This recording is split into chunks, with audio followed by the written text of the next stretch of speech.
Hello friend, आज हम आपको बैसाख मास में नित्य नियम से सुनी जाने वाली 5 कहानियां सुनाने जा रहे हैं, जिसे सुनने से विष्णु भगवान की विशेष कृपा प्राप्त होती है। तो चलिए कहानी शुरू करते हैं। प्रेम से बोली विष्णु भगवान की जय। सबसे पहले सुनते हैं बांदरी की कहानी। बैसाख मास में तुलसी जी, पीपल जी, पतवारी जी, गणेश जी। बैसाख मास महत्तम और बैसाख मास की कहानियों का श्रवण करने से विष्णु भगवान जी की असीम कृपा प्राप्त होती है। तो आइए सुनते हैं बैसाख मास की कहानी, जिसमें हम सुनेंगे राजा और बांदरी की कहानी। एक राजा थे, उनका राजमहल गंगा जी के तट था। वह बैसाख मास में प्रतिदिन ब्रह्म मुहूर्त में उठकर गंगा जी स्नान करने जाते थे। राजा का आदेश था कि ब्रह्म मुहूर्त में गंगा स्नान करने के लिए मेरे से पहले कोई नहीं जाएगा, और जो भी जाएगा वो मेरे से पहले अनुमति मांगेगा। सभी लोगों ने राजा की घोषणा को सुनी तो सभी लोग मान गए कि राजा से पहले कौन स्नान करने जाएगा। सभी लोग राजा के स्नान के बाद ही जाएंगे। परंतु राजा जब भी गंगा में स्नान करने जाते तो उन्हें शांत जल के स्थान पर हिलता हुआ जल दिखाई देता।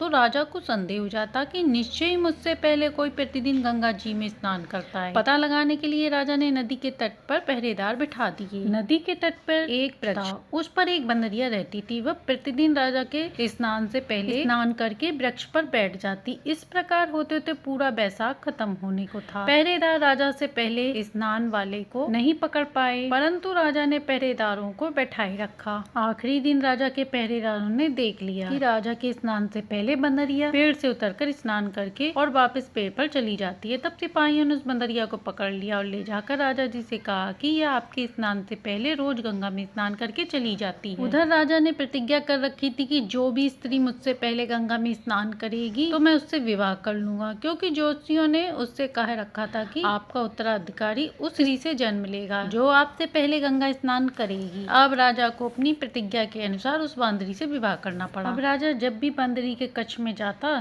तो जाने से पहले आंखों पर पट्टी बांध लेता। उधर वैशाख स्नान के पुण्य से हर रात जब भी राजा उसे छूता तो वह सुंदर स्त्री बन जाती। कुछ समय बाद बांदरी के घर ठहर गया। वैशाख स्नान के पुण्य से वह मनुष्यों की तरह बोलने लगी। 9 माह पूरे होने पर बांदरी ने राजा से कहा कि शिशु के जन्म के समय मुझे क्या करना चाहिए। तब राजा ने महल में एक घंटी लगवा दी और बांदरी से कहा, जब तुम्हें दर्द हो तो इसे बजा देना, मैं पूरा प्रबंध कर दूंगा। राजा की अन्य रानियों के कोई संतान नहीं थी, जबकि बांदरी के घर ठहर गया था। यह जानकर राजा की अन्य रानी मन ही मन उससे ईर्ष्या करने लगी और सोचने लगी कि अब उसका मान सम्मान घट जाएगा। यह सोचकर वे उसकी भावी संतान को नष्ट करने की योजना बनाने लगी। अब सभी रानियां मिलकर बांदरी के पास आती हैं और घंटी लगी देखकर एक रानी ने बांदरी से इसका कारण पूछा तो बांदरी ने सारी बात बता दी। रानी ने उससे कहा कि तू एक बार घंटी बजाकर देख ले कि राजा जी आते भी हैं या ऐसे ही। बांदरी ने घंटी बजाई तो राजा जी दौड़ते हुए महल से आए और घंटी बजाने का कारण पूछा। तब बंदरिया कहती है कि मैंने तो रानी साहब के कहने पर घंटी बजाई थी। सभी रानियां राजा जी से कहती हैं कि यह तो पशु है, पशु का स्वभाव आप जानते ही हो, ना जाने कितनी बार घंटी बजाएगी, तो आप प्रकार बार बार काम छोड़कर आएंगे। इससे अच्छा तो आप घंटी को हटवा दें, इसका ध्यान हम रख लेंगे। कुछ दिनों बाद बांदरी के शिशु के जन्म का समय आता है। बांदरी ने रानियों से पूछा कि अब मैं क्या करूं। रानियों ने कहा कि तुम आंखों पर पट्टी बांधकर सो जाओ। तो बांदरी ने रानियों की बात मानकर वैसा ही किया। अब बांदरी के बैसाख माह के स्नान के पुण्य के प्रताप से उसे एक सुंदर पुत्र की प्राप्ति हुई। बांदरी के बच्चे के जन्म होते ही रानियों ने उसके रोने से पहले ही उसे एक टोकरी में रखकर दासी के हाथ दे दिया और कह दिया कि रात के समय ले जाना और इसे नदी में बहा आना। उधर उन्होंने शिशु के स्थान पर एक पत्थर रख दिया और राजा जी को कहलवा दिया कि बांदरी ने एक पत्थर को जन्म दिया है। राजा ने सुना तो उसने संतोष कर लिया कि जब मनुष्य रूपी दूसरी रानियों की संतान नहीं हुई तो ये तो बंदरी है, इससे क्या संतान होगी। उधर रात को दासी उस सुंदर शिशु को नदी में बहाने के लिए निकली, परंतु उस सुंदर शिशु को नदी में बहाने का उसका मन बदल गया और उसने ममतावश उसे एक कुम्हार के चाक पर रख दिया। दूसरे दिन जब कुम्हार और उसकी पत्नी घड़े बनाने के लिए चाक पर आए तो उन्होंने वहाँ एक सुंदर बच्चे को देखा। उसके भी कोई संतान नहीं थी, तो उन दोनों ने उस बच्चे को पालने के लिए सोच लिया और उसका लालन पालन करने लगे। कुछ समय बाद वह बड़ा होने लगा। उस बालक को उस दासी से यह ज्ञात हो गया था कि वह रानी बांदरी का पुत्र है, जिसको अन्य रानियों ने मरवाना चाहा था। एक दिन वह बालक कुम्हार के बनाए हुए मिट्टी के हाथी घोड़े लेकर नदी के पास बैठ जाता है और जोर जोर से रानियों की मुंह बोली दासी सामने कहने लगता है कि आओ रे मेरे मिट्टी के हाथी घोड़ों, पानी पी लो। दासियों ने जब ये सुना तो सभी लोग जोर जोर से हंसने लगी और कहने लगी कि क्या मिट्टी के भी हाथी घोड़े पानी पीते हैं। राजा के लड़के ने ये सुना तो कहा कि तो क्या बांदरी भी कभी पत्थर जन्म देती है। ये बात सुनकर दासियां जाकर रानी को सब बता देती तभी रानियां मिलकर राजा से कहकर झूठे आरोप लगाकर कुम्हार को देश निकलवा देती हैं। कुम्हार और उसका परिवार वन में रहने लगता है। जब अगले वर्ष चैत माह में गणगौर का पूजन का दिन आया, बांदरी का पुत्र घड़े में पानी भरकर बगीचे के बाहर बैठ गया। उधर मंत्री की और साहूकार की पुत्रियां गणगौर बनाने के लिए मिट्टी लेने आई। सुंदर बगीचा और शीतल छांव देखकर बगीचे में खेला कूदी करने लगी। कुछ समय बाद उन्हें प्यास लगी तो उन्होंने उस बांदरी के से जल पिलाने को कहा तो वह एक जगह थोड़ी सी आग सुलगाकर और उसके पास बैठ गया। फिर शर्त रखते हुए लड़कियों से बोला, मेरे चारों ओर चक्कर लगाओ तब मैं तुम्हें जल पिलाऊंगा। पहले तो सभी कन्याओं ने मना कर परंतु बहुत तेज प्यास लगने के कारण लड़कियां मान गईं और उसके चारों ओर फेरे लगाने लगी। प्रत्येक लड़की के 7 फेरे होने के बाद युवक उसे रोक देता है। 7 फेरे देने के कारण सारी लड़कियों का ब्याह उसके साथ हो जाता है। फिर वे सभी अपने अपने घर चली गयी। इस घटना को 4-6 महीने निकल गए पर किसी के भी सवा नहीं निकला। कोई उन्हें देखने नहीं आया। सभी लोग कहने लगे कि ऐसा क्यों हुआ, कोई देखने नहीं आता और सभा भी नहीं निकलता। सभी के माँ बाप को चिंता हो रही थी। उन लड़कियों में एक लड़की के घर के पास एक बुढ़िया रहती थी। उस लड़की की माँ ने उस बुढ़िया को कहा, जहाँ लड़कियाँ बातें करके इकट्ठा होती हैं वहाँ जाकर बैठो। बुढ़िया माई वहाँ गई तो लड़कियाँ बोली, माँ जी आप हमारी बातें सुनने यहाँ क्यों आई हैं? तो बुढ़िया माई बोली, अरे नहीं नहीं, तुम तुम्हारी बातें करो, मैं तो एक तरफ बैठी रहूंगी, मुझे तुम्हारी बातों से क्या मतलब। तब लड़कियां आपस में बातें करने लगती हैं। एक बोलती है, हम सब ने कुम्हार के बेटे के साथ चारों ओर फेरे लिए हैं, हम सबका उससे ब्याह हो गया है, इसलिए हमारा कोई सावा नहीं निकलता, ना ही कोई देखने आता। बुढ़िया माई ने सब सुन लिया और लड़कियों की माताओं को बता दिया। उन लड़कियों के माता पिता कुम्हार के घर गए और बोले, हमारी लड़कियां तेरे बेटे के साथ फेरे ले चुकी हैं, इसलिए उसकी शादी हो चुकी, अब तेरे लड़के से ही शादी करनी पड़ेगी। कुम्हार बोला, मेरा बेटा इतना पत्नियों को कैसे संभालेगा, मैं लड़के से कर ही बात आऊंगा। कुम्हार ने अपने बेटे से बोला तो बेटा बोला, आप चिंता ना करें, मैं सबको संभाल लूंगा, इन सबका ब्याह मेरे साथ करा दो। लड़कियों के पिता ने धन दहेज देकर सबको विदा किया। कुछ समय बाद कुम्हार के बेटे के हर पत्नी से एक एक पुत्र पैदा हुआ। सभी पुत्र बहुत सुंदर थे। यह चर्चा चारों ओर फैल गई। राजा तक बात पहुंची। राजा ने बुलावा भेजा कि राजा पूरे परिवार से मिलना चाहते हैं। बांदरी के बेटे ने अपनी सब पत्नियों से कहा, चलो राजा के यहाँ चलते हैं। सब पत्नियों को तैयार करके राजा को समाचार कहलवाया कि हम सब आपसे मिलने आ रहे हैं। अब सभी लोग राजमहल में पहुंच जाते। कुम्हार के लड़के ने पहले से ही सब पत्नियों को कह रखा था कि वहाँ एक बंदरिया बैठी मिलेगी, सबको उनके पैर छूने हैं। सबने अपने पति के कहे अनुसार राजा जी के और बंदरिया के पैर छुए। बाकी दूसरी रानियों से बोली भी नहीं, उनके पैर भी नहीं छुए। सभी रानियों को बहुत बुरा लगा और कहने लगी, कुम्हार के बेटे की मजाक की आदत ही नहीं क्या, इसकी औरतें बंदरिया के पैर लग रही हैं और हमसे बोलती भी नहीं है, न पैर छू रही हैं। उन्होंने राजा से शिकायत की। राजा को भी गुस्सा आ गया। कुम्हार के बेटे को पास बुलाकर पूछा तो वह कहने लगा कि महाराज, मेरी माँ तो ये बंदरिया ही है। मेरे पैदा होते ही रानियों ने मुझे मरवाने के लिए दासियों के हाथ भिजवा दिया था। तो दासी ने मुझे चाक पर छोड़ दिया और कुम्हार और उसकी पत्नी ने मुझे पाला। यदि मेरी बात झूठी लगे तो आप उनसे पूछ लो। राजा ने कुम्हार व उसकी दासी को बुलाकर पूछा तो उन्होंने सच बता दिया। तब राजा ने सभी रानियों को देश निकाला दिया और कुम्हार के बेटे उसकी सभी पत्नियों को अपने महल में रख लिया। वैशाख स्नान के पुण्य से राजा को अपना बेटा वह अपने पोते पोती मिले। वे सभी लड़कियां वैशाख नहाती थी, इसलिए उनको पति, बेटे व राजपाट मिला। हे भगवान, जैसे आपने राजा को, बांदरी को और उन लड़कियों को वैशाख स्नान का पुण्य दिया, वैसा ही सबको देना। सबके भंडार को भरना, राजपाट देना। जो भी कहानी सुनी सुनाए उसके घर में सुख शांति संपत्ति देना। अब सुनते हैं दूसरी कहानी। एक गाँव में एक ननद भौजाई रहती थी। घर के सभी लोग ननद को बहुत प्यार करते थे, परंतु उसकी भाभी अपनी ननद से बहुत जलती थी। एक दिन बहू ने अपनी सास से कहा, माँ जी आप अपनी बेटी से घर का काम क्यों नहीं करवाती? आखिर ससुराल जाके उसे यही सब तो करना है। बेटी का नाम अनन्या था। अनन्या बचपन से ही तुलसी आराधना करती, जल सींचती, शाम को दीपदान करती। तुलसी माता की पूजा करने के बाद ही वह खाना खाती। जब भी अनन्या पूजा करती तो तुलसी माता से प्रार्थना करती, सोने का लोटा और लड्डुओं का थाल दो। जैसे ही वह प्रार्थना करती, सोने का लोटा और लड्डुओं का थाल उसके सामने आ जाता। वह उसे ले जाकर अपनी माँ को दे देती। ऐसा ही वह हमेशा करती थी और उसी से उसके घर का गुजारा चल रहा था।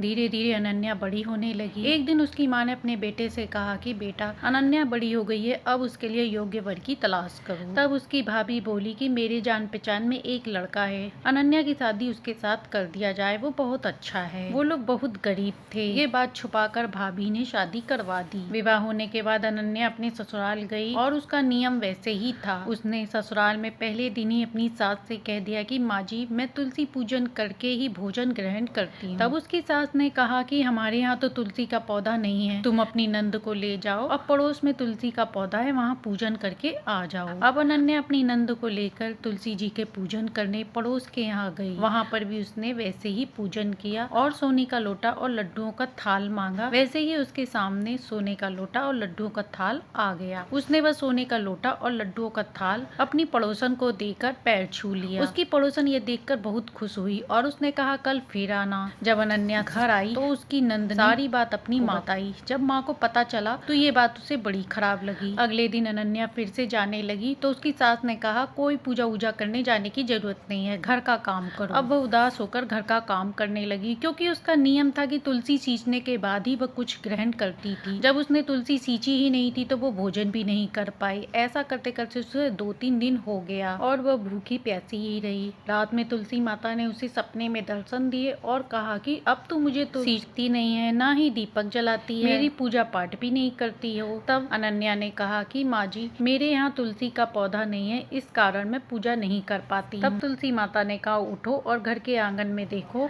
अनन्या सुबह उठी और घर के आंगन में देखा तो तुलसी का पौधा झिलमिला रहा था और उनमें हीरे मोती लटक रहे थे। अनन्या नहा धो के आई और तुलसी पूजन किया, तुलसी में दीपदान किया, जल चढ़ाया। उसके बाद उसने पहले की तरह वैसे ही कहा, हे माँ, सोने का लोटा दो और लड्डुओं का थाल दो। ऐसा कहते ही उसके आगे लड्डुओं का थाल और सोने का लोटा आ गया। उसने उसे ले जाके अपनी सासू माँ को दिया और पैर छुए। सास ने चकित होकर पूछा, ये सब कहाँ से आया? सास ने आंगन में जाकर देखा तो तुलसी का पौधा झिलमिला रहा था। सास को अपनी गलती का एहसास हुआ। सास बहू से माफी मांगने लगी तो बहू ने कहा, माँ जी, उल्टी गंगा नहीं बहती, आप तुलसी माँ के पैर लगो, मैं आपके पैर लगती हूँ। अब दोनों सास बहुएं और ननद तुलसी जी की नित्य नियम करने लगी। तुलसी जी सींचने लगी, तुलसी माता की कथा कहानी कहने लगी। तुलसी माता की कृपा से उन्हें इस लोक में सुखों की प्राप्ति, मरने के बाद बैकुंठ का वास मिला। हे तुलसी माता, जैसे अपनी कृपा आपने अनन्या पे करी, ऐसी ही अपनी कथा कहती सुनते उखाड़ा भरते सबके घर में सुख शांति समृद्धि दे, सभी पे अपनी कृपा बनाए रखना। प्रेम से बोलिए तुलसी माता की जय। इसी नगर में एक सेठ सेठानी रहती। सेठानी बहुत धार्मिक प्रवृत्ति की थी। वे रोज बैसाख मास में नित्य नियम से पीपल खेजड़ी को सींचती थी, साथ ही भगवान विष्णु की पूजा पाठ करती। इसी तरह रोज नियम से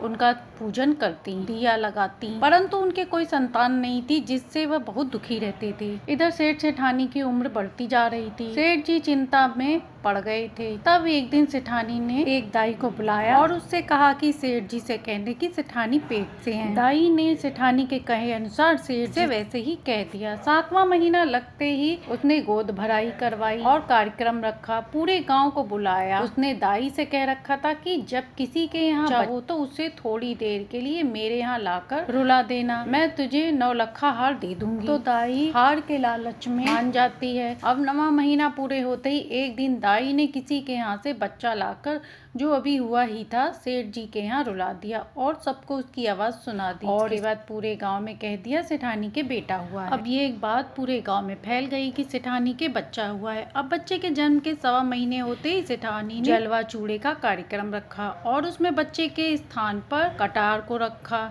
जब सबने पूछा तो कहा कुंवर साहब के नजर लग जाएगी, इसलिए उसे बाहर नहीं निकालेंगे। अब 5-6 साल बीत जाते हैं पर सेठानी के बेटे को आज तक किसी ने नहीं देखा। अब सेठानी बोलती है कि मेरा बेटा भी अब पढ़ने काशी जाएगा। तो इस बार सेठ जी भी सेठानी से पूछते हैं कि मैंने स्वयं तेरे बेटे को आज तक नहीं देखा, तू कैसे काशी भेजेगी? तब सेठानी सेठ से कहती है कि आप तो जैसे मैं कह रही हूँ वैसा ही करो। अब सेठानी के बेटे को काशी में भेज दिया जाता है और यही बात सबको बता दी जाती है। इस तरह दिन बीतते जाते हैं और सेठानी का बेटा 16 साल का हो जाता है। अब एक दिन सेठानी को याद आती है कि उसे अपने बेटे का ब्याह करना है। सेठानी सेठ से कहती है कि मेरे बेटे का ब्याह करना है, अब आप एक सुंदर सुशील कन्या ढूंढकर मेरे बेटे की शादी करवा दो। तब सेठ जी और सेठानी से कहते हैं कि बुढ़ापे में मेरी आंखों में धूल झोंक रही है। सेठ जी कहते हैं जिस बेटे को मैंने आज तक नहीं देखा तो उसकी शादी कैसे करवाएगी। तब सेठानी कहती है कि आप कन्या ढूंढो, मेरा बेटा भी आ जाएगा। सेठ जी कन्या ढूंढने चल देते हैं। चलते चलते वे एक गाँव में पहुँचते हैं जहाँ पे कुछ लड़कियाँ खेल खेल रही थी। शाम होने को आई तो सभी लड़कियाँ अपने अपने घर जाते समय सभी लड़कियाँ अपना घर बिगाड़ के जाने लगी। तो उसी में से एक लड़की ने कहा मैं तो अपना घर नहीं बिगाड़ूंगी, और यह कह के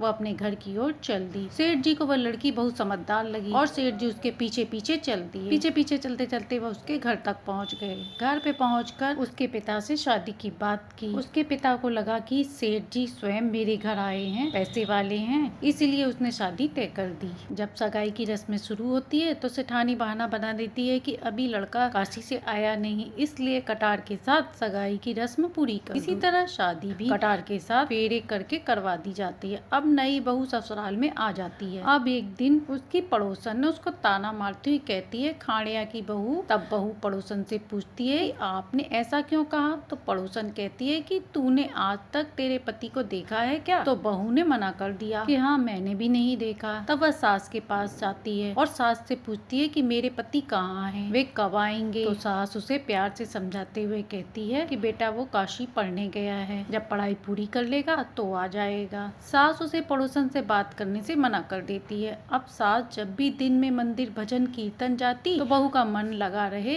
इसलिए उसे 7 कोठों की चाबी दे जाती। जाते समय कह जाती कि 6 कमरे को खोल के देख लेना, लेकिन 7वें को मत खोलना। तो बहू ऐसा ही करती। अब जब सास चली जाती तो बहू पहला कमरा खोलती तो उसमें खूब सुंदर सुंदर कपड़े रहते थे। बहू उन कपड़ों को पहनकर देखती और खूब खुश होती। इसी तरह दूसरे कमरे में खूब सारे गहने थे। बहू रोज नए गहने पहनती। ऐसा करते करते उसे कई दिन बीत गया। अब वो ऐसा करते करते बोर होने लगी थी और जब सास चली जाती तो सारे गहने पहन लेती और जब सास आती तो सारे गहने उतार के वैसे ही रख देती। अब जब तीसरा कमरा खोलती तो उसमें खूब मिठाइयाँ मिलती और अगले कमरा खोलती तो उसमें अनाज, हीरे, जवाहरात। अब एक दिन बहू इन सब से बोर हुई तो उसने 7वें कमरे का ताला खोला तो वहाँ पीपल का पेड़ और मंदिर था और खेजड़ी का पेड़ था। अब ये देखकर वह चौंक जाती है कि घर में पीपल का पेड़ और मंदिर है, फिर भी सासू जो है भजन करने बाहर जाती हैं। बहू वहीं बैठ गई। थोड़ी देर बाद ही पेड़ में से एक 17-18 बरस का कुंवर निकला। बहू ने उससे पूछा कि कौन हो। तो वो बोला कि मैं तेरा पति हूँ। बहू बोली कि आप तो काशी पढ़ने गए थे, आप कब आए। तो कुंवर बोला कि मैं अभी आया हूँ, माँ को मत बताना। बहू ने अपने पति को आज तक नहीं देखा था, इसलिए वह उसे ही अपना पति मानकर उसके साथ बातें करने लगी और चौपड़ पासे खेलने लगी। अब तो बहू रोज सासू माँ के मंदिर जाते ही 7वें कमरे में पहुँच जाती। अब रोज कुंवर पेड़ में से आता और दोनों खूब खेलते। थोड़े दिन बाद बहू पेट से हो गई। अब सेठ सेठानी खूब चिल्लाई कि मेरा तो बुढ़ापा खराब हो गया, अब मैं लोगों को क्या मुंह दिखाऊंगा। तब सेठानी ने धीरे से और प्यार से बहू से पूछा कि बहू ये किसका बच्चा है। तो बहू ने बता दिया कि आपके बेटे का है। तब सास ने कहा वो तो काशी पढ़ने गया है। तब बहू ने कहा वो तो काशी से आ गए हैं और 7वें कमरे में छुप कर रहते हैं। तो सास बोली बहू तूने तो मुझे आज तक कुछ भी नहीं बताया। तब बहू बोली कि आपके बेटे ने मना किया था कि किसी को मत बताना कि मैं रोज तुमसे मिलता हूँ। तब सास ने कहा कि तू अपने पति से कहना कि अब आपको आना पड़ेगा मेरे 7वें के चूड़ी पहनाने के कार्यक्रम में। बहू ने अगले दिन ही जब पेड़ से कुंवर निकला तो उसे यह बात बताई। तो कुंवर ने उससे कहा कि माँ से कह देना कि मैं आ जाऊंगा। अब सास बहू दोनों निश्चिंत हो गयी। 7वें के दिन चूड़ी पहनाने का कार्यक्रम में जब सारा गाँव आया तो बहू को बिठाया गया, परंतु लड़का नहीं आया। यह सुनकर गाँव वालों ने कहा कि जब बेटा होगा तब तो आएगा। गाँव वाले जब बातें बनाने लगते हैं तो सेठानी बहू से कहती है। थोड़ी देर में ही एक गोरा सा लड़का 17-18 साल का सुंदर सा बहू के बगल में आकर बैठ जाता है। जब गांव के लोग उसे सभी लोग देखते हैं तो सभी चौंक जाते हैं कि इतना सुंदर। कई औरतें तो बोल देती हैं कि इसी कारण सेठानी ने इसे किसी के सामने नहीं आने दिया कि कहीं नजर न लग जाए। अब इसके बाद कार्यक्रम हो जाता है। बहू बोली कि अब आप कहाँ जा रहे हो। तब उसने कहा कि मुझे जाना पड़ेगा। जैसे ही वो जाने लगा तो बहू पीछे पड़ गई। वो जैसे ही पीपल के पेड़ के पास कर सांप की केचुली पहनने लगता है तो वैसे ही बहू उसकी केचुली को आग लगा देती है और कुंवर जलन के मारे हाय रे हाय करने लगता है। तो बहू उसी समय उस पर दूध डालती है और कुंवर की जलन शांत हो जाती है और कुंवर अब बहू और सेठ सेठानी के साथ रहने लगता है। क्योंकि सेठानी पूजा पाठ करती थी, बैसाख में स्नान करती थी, पीपल और खेजड़ी के वृक्ष को सींचती थी, उन्हीं की कृपा से उसे बहू के साथ बेटा भी मिल गया। हे पीपल देव, हे खेजड़ी देव, जैसे आप उस सेठ सेठानी पर प्रसन्न हुए, उसे पुत्र दिया, बहू दिया, सब कुछ दिया, ऐसे ही कथा कहने सुनने सुनाने वाले सभी के घर में सुख शांति समृद्धि दें। सुनते हैं लक्ष्मी माँ की कहानी। किसी नगर में एक साहूकार और साहूकारनी रहते थे। उनके 3 बच्चे थे। साहूकार बड़ा ही समझदार आदमी था। साहूकार धार्मिक भी था और साथ ही पूजा पाठ भी करता था, परंतु साहूकारनी बिल्कुल ही पूजा पाठ नहीं करती थी। वह बहुत ही दरिद्रनी थी। वह ना तो सुबह जल्दी उठती और ना ही घर में झाड़ू पोछा लगाती और ना ही घर की साफ सफाई करती, ना ही बच्चों को साफ सफाई से रखती। साहूकार ने अपनी पत्नी को बहुत समझाया कि वह साफ सफाई से बच्चों को रखे, घर को रखे, परंतु वह सुनती ही नहीं थी। वह कहता, जिस घर में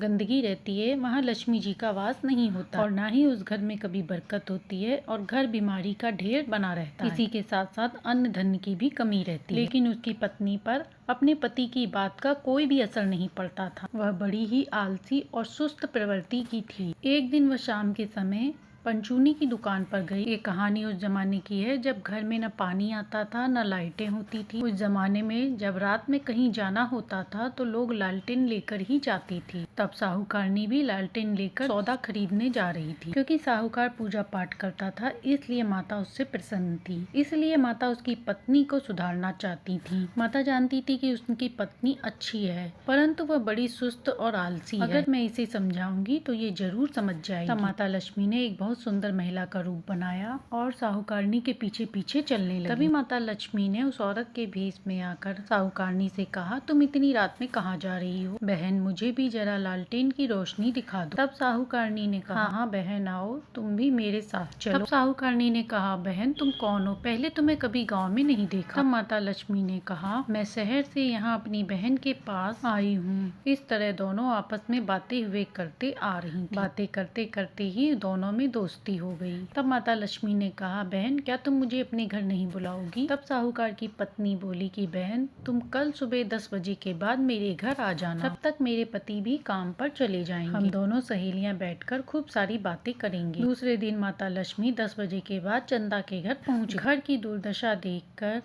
माता लक्ष्मी ने साहूकार की पत्नी से कहा, अरे बहन तुम घर की साफ सफाई नहीं करती हो क्या? देखो तुम्हारा घर कितना गंदा पड़ा है। तुम्हारे बच्चे भी गंदे हैं और उनके कपड़े भी फटे हुए हैं और तुम्हारे चौके में टूटे फूटे बर्तन पड़े। चूल्हा भी लगता है नियमित लिपा हुआ नहीं रहता। तब साहूकार की पत्नी ने कहा कि बहन मुझे साफ सफाई करना अच्छा नहीं लगता। तब माता लक्ष्मी ने कहा, बहन तुम एक बार मेरे कहने से घर की साफ सफाई करो, तुम्हें खुद अच्छा लगेगा। तब माता लक्ष्मी बताती गई और साहूकार की पत्नी घर की साफ सफाई करती गई। सबसे पहले माता लक्ष्मी ने साहूकार की पत्नी से घर की झाड़ू लगवाई, फिर पोछा लगवाया, उसके बाद रसोई की साफ सफाई करवाई, चूल्हे को पीली मिट्टी और गाय के गोबर से लिपवाया, रसोई में रखे हुए टूटे फूटे बर्तन हटवाए और नए बर्तन निकलवाए, बच्चों को नहलवाया और नए नए वस्त्र पहनवाए, उनके सिर में तेल लगवाकर उनके बाल बनवाए। उसके बाद माता लक्ष्मी ने कहा कि बहन अब तुम भी नहा कर आओ। और माता ने कहा, तब तक मैं तुम सबके लिए भोजन बनाती हूँ। उसके बाद सेठानी नहाने चली गई। तब तक माता ने स्वादिष्ट भोजन तैयार कर दिया। सेठानी जब नहाकर आई और उसने इतने स्वादिष्ट व्यंजन देखे तो वह कहने लगी कि बहन तुमने इतने कम समय में इतने स्वादिष्ट व्यंजन बना दिए। आओ बहन हम सब मिलकर स्वादिष्ट भोजन करते हैं। उसके बाद माता लक्ष्मी और सभी ने मिलकर स्वादिष्ट भोजन खाया। इसके बाद वे सभी लोग खूब बातें करने लगी। शाम होने वाली ही थी, फिर माता लक्ष्मी कल आने का कह के चली गई। इस तरह 8 दिन तक रोज माता लक्ष्मी सेठानी के घर आती रही और उसके घर की साफ सफाई बोल बोल कर करवाती रही। 15 दिन होने के बाद अब सेठानी को भी अपना घर बहुत अच्छा लगने लगा। उसके अंदर इस बदलाव को आए देखकर उसका पति भी बहुत खुश था। ऐसा करते करते कब साल बीत गया, सेठानी को पता भी नहीं चला। घर में साफ सफाई रहने से बरकत बढ़ गई, घर में अन्न धन के भंडार भर गए। हे लक्ष्मी माता, जैसे आपने सेठानी के घर की दुर्दशा को दशा में बदला, ऐसे ही अपनी कहानी कहती सुनते उकारा भरते सबके घर में सुख शांति समृद्धि देना तो प्रेम से बोलिए लक्ष्मी माता की। बुढ़िया माई थी, वह बड़ी धार्मिक प्रवृत्ति की थी। वह सभी व्रत उपवास नियम धर्म कर्म सभी कार्य करती थी। ऐसा करते करते उन्हें समय व्यतीत हो रहा था। कुछ समय बाद उनकी मृत्यु हो गई। यमलोक लाया गया तो उन्हें उतरने के लिए धरती नहीं मिली। जब यमराज जी आए तो बुढ़िया माई ने यमराज जी से कहा कि हे धर्मराज जी, यहाँ जितने लोग खड़े हैं सभी को धरती मिली है, परंतु मुझे धरती नहीं मिली। मैंने इतने धर्म कर्म पुण्य कार्य किए हैं, फिर भी मेरे साथ ऐसा क्यों हो रहा है। तब धर्मराज जी ने कहा, अरे बुढ़िया माई, तू सत्य कहती है। तूने सभी पुण्य कार्य किए, लेकिन तूने कभी भी धरती माता के नाम का व्रत पूजन न ही कभी कहानी सुनी। तूने 2 फुट धरती मोल नहीं ली। इसलिए यहाँ जितने भी लोग मृत्यु लोक से आए हैं, उन्होंने धरती माता की कहानी व्रत उद्यापन सब कुछ किया और 2 फुट धरती मोल ली थी। इसलिए इन्हें यहाँ धरती पर रहने का स्थान मिला। तब बुढ़िया माई ने धर्मराज जी से कहा, मुझे इस व्रत के बारे में मालूम नहीं था। हे धर्मराज जी, अगर मुझे इस व्रत के बारे में पता होता तो मैं धरती मोल लेती और इसका व्रत उद्यापन अवश्य करता। तब धर्मराज जी ने कहा, बुढ़िया माई, धरती माता की कहानी 7 दिन तक लगातार सुननी चाहिए। इसमें 1.25 मीटर लाल कपड़ा, 1.25 मीटर सफेद कपड़ा, 1.25 मीटर जमीन को खोद कर ये दोनों कपड़े बिछाते हैं और इन कपड़ों को बिछा देते हैं। कपड़े के ऊपर रोली चावल से छीटा देते हैं, मोली का टुकड़ा रखते हैं, नारियल चढ़ाते हैं, श्रद्धा अनुसार दक्षिणा के रुपए रखते हैं, मीठे में बतासा गुड़ या मिठाई भी रख सकते हैं। इसके बाद 7 दिन तक लगातार ब्राह्मणी से कहानी सुनते हैं। उसके बाद व्रत का उद्यापन करते हैं। उद्यापन में ये सभी सामग्री देते हैं। ब्राह्मणी को पहनने के लिए साड़ी, धोती, ब्लाउज, पेटीकोट, तौलिया और रुमाल भी देते हैं और जिससे ये कहानी सुनते हैं उसे ये सारा सामान दान में दे देते हैं। तब बुढ़िया माई ने कहा, हे धर्मराज जी, आप मुझे 7 दिन के लिए मृत्यु लोक पर भेज दें। मैं धरती माता की कहानी पूजा उद्यापन करके वापस आ जाऊँ। तब धर्मराज जी ने बुढ़िया माई को वापस जमीन पर भेज। धरती पर बुढ़िया माई को जलाने की तैयारी हो रही। जैसे ही उसकी देह को आग लगाने वाले थे, वैसे ही बुढ़िया माई के शरीर में हलचल हुई। यह देखकर सभी लोग डर गए और दूर भागने लगे। बुढ़िया माई ने अपने बेटा और पोते पोतियों से कहा कि मैं 7 दिन के लिए धरती पर वापस आई हूँ। धर्मराज जी की कथा कहानी कहूंगी और सुनूंगी। घर आने पर बुढ़िया माई ने एक ब्राह्मणी से कथा कहानी सुनी और व्रत का उद्यापन विधि विधान से किया। 7वें दिन बुढ़िया माई की मृत्यु हो गई। तभी एक दिव्य विमान आया। बुढ़िया माई उस पर बैठकर धर्मराज जी की चौखट पर पहुंच गई। सभी ने बुढ़िया माई का स्वागत किया। धरती माता ने उसे फूलों का हार पहनाया। इसीलिए हम सबको भी धरती माता की कथा कहानी अवश्य सुननी चाहिए। हे धरती माता, जैसे आपने बुढ़िया माई की सुनी, ऐसे ही सब पर सुनना। तो ये थी पूरे साल सुनी जाने वाली 9 माताओं की कहानी, जिसे सुनने से सुख सौभाग्य में वृद्धि होती है। कहानी अच्छी लगी हो तो लाइक एंड सब्सक्राइब करें।